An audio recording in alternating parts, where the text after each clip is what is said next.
शिक्षण मंत्री धर्मेंद्र प्रधान यांच्या राजीनाम्यानंतर तरुणाईच्या आंदोलनाच्या यशाचा आनंद साजरा करण्यासाठी या सभेचे आयोजन करण्यात आले। कार्यकर्त्यांच्या हातात तिरंगा आणि डॉक्टर बाबासाहेब आंबेडकर यांचे छायाचित्र दिसत होते। विशेष म्हणजे या सभेत कोणत्याही राजकीय पक्षाचा झेंडा नसेल तर सर्व पक्षीय कार्यकर्ते आणि पदाधिकाऱ्यांना सहभागी होण्याचे आवाहन करण्यात आले। ये तो झाकी है, नरेंद्र मोदी बाकी है अशा घोषणांनी रेल्वे स्थानक परिसर दुमदुमून गेला। दरम्यान दोन्ही ठाकरे बंधू एकत्र आल्यानंतरच्या या पहिल्या सभेत ते कोणती राजकीय भूमिका मांडणार आणि सत्ताधाऱ्यांवर काय टीका करणार याकडे राज्यभरातील राजकीय वर्तुळाचे लक्ष लागले आहे। दिल्लीत झालं महिलांविषयी आणि मुलींना विनयभंग झालेला आहे आणि ते खरंच विद्यार्थी आज तरुण पिढी जागृत होऊन जे राजकारण्यांना नमवावं लागलं। खरंच मला असं वाटतं की हे खरंच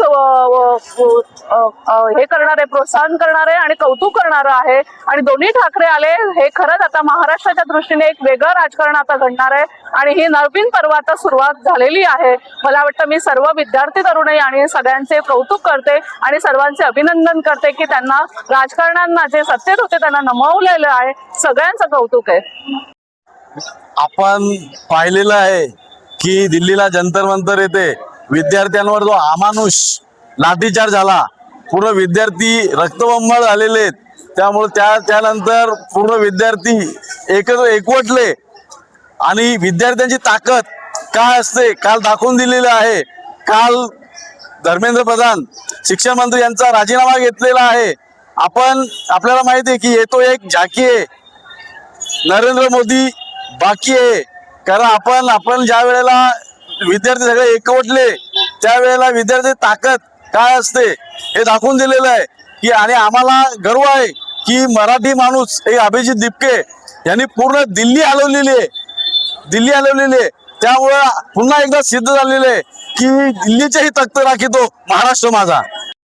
आता कालच तुम्ही बघितलं असेल की संपूर्ण तरुणाई एकवटली आणि जे दिल्लीला जंतर मंतरवर ज्या लाठीचार्ज झाला विद्यार्थ्यांवर, त्यानंतर संपूर्ण महाराष्ट्रात अख्खा भारत पेटला आणि मनसे आणि आदरणीय उद्धव साहेब आणि राजसाहेब यांनी दोघांनी या आंदोलनाला पाठिंबा दिला आणि त्यानंतर एक लॉंग मार्च एक मोर्चा काल ठेवला होता शिवतीर्थ ते सिद्धिविनायक।